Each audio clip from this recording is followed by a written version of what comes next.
This is Sportzfy. It is an Android sports streaming application for watching live sports and TV channels.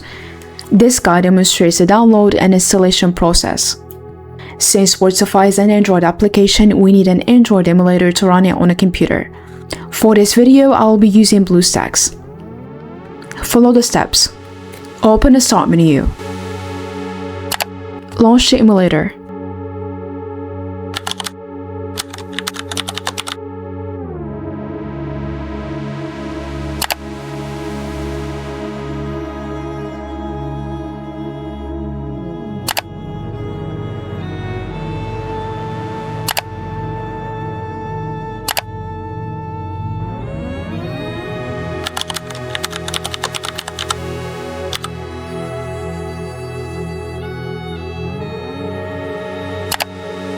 Start the installation.